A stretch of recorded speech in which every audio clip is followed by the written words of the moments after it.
Alright, boys. Welcome to my Week 10 picks. Before I get started, I don't really want to address the trade. I just want to let you guys know that I think it was bad, but I'm going to try to avoid it as much as I can. So, in the first matchup of the week, we got Pain Train versus the Revolution. I think Michael has a pretty good week here with Peyton. I think he's going to put up some numbers. I think Julius Thomas catches a few touchdowns. I think Cobb catches a few touchdowns. But I think Christian's just got a lot of good players. They're putting up numbers, and I think they're going to keep doing it. I got Christian winning 76-71. Then we got Casey versus Sean. And my main thing here is I think Sean, the Bears are going to be shooting it out with Green Bay, so they're going to put up huge numbers, in essence giving Sean a great week. And I think Casey's team starts to slow down a little bit. I think his plug-in receivers, who have been just destroying as wide receiver ones, they're going to drop back to 2s and 3s this week and, putting up their 3 to 4, maybe 5 a week. So I got Sean taking this one, 75-62. Then we got my most anticipated matchup of the week, Justin versus Mike.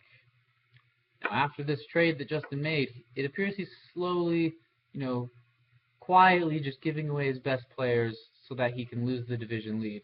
And I'm all for it. I'd love to be the #1 team in the whole league. So keep at it, Justin. And then on Mike's side, we all know he's got a bunch of Pro Bowlers, and to make it even worse for Justin, they have matchups galore this week. He's got people going against Jacksonville. It's going to be just a shootout, and he's going to go off.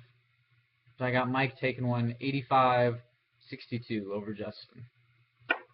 Not finally, in our fourth matchup of the week, I got Marcus top Justin bottom, yours truly, versus Sacco, or I believe the guy who likes the Panthers and just can't win a game for his life. I could go into detail about matchups and this and that, but I think it really comes down to the fantasy gods. I thought it was just bad luck, but I've had an epiphany this past week. Kyle's team cannot and will not win one game this whole season. The fantasy gods have written it in stone. So no matter what happens, no matter who he plays, for some reason, they just won't let it happen. So I got myself taken to victory, 88-55. And finally, my matchup of the week, the Battle of the Bronsons. Marcus versus Dave, father versus son, what have you. With his new acquisition of Mr. Marshawn Lynch, I think Marcus has proceeded to stack himself with great players. And the stacking will pay dividends this week. Marcus hammers his own father 103-56. And possibly after, Dave is going to throw me Calvin Johnson and maybe even Matthew Stafford. We'll work out the details after the loss. Well, those are my picks, and that's what it's going to be, guys. That's all I got for you. Peace.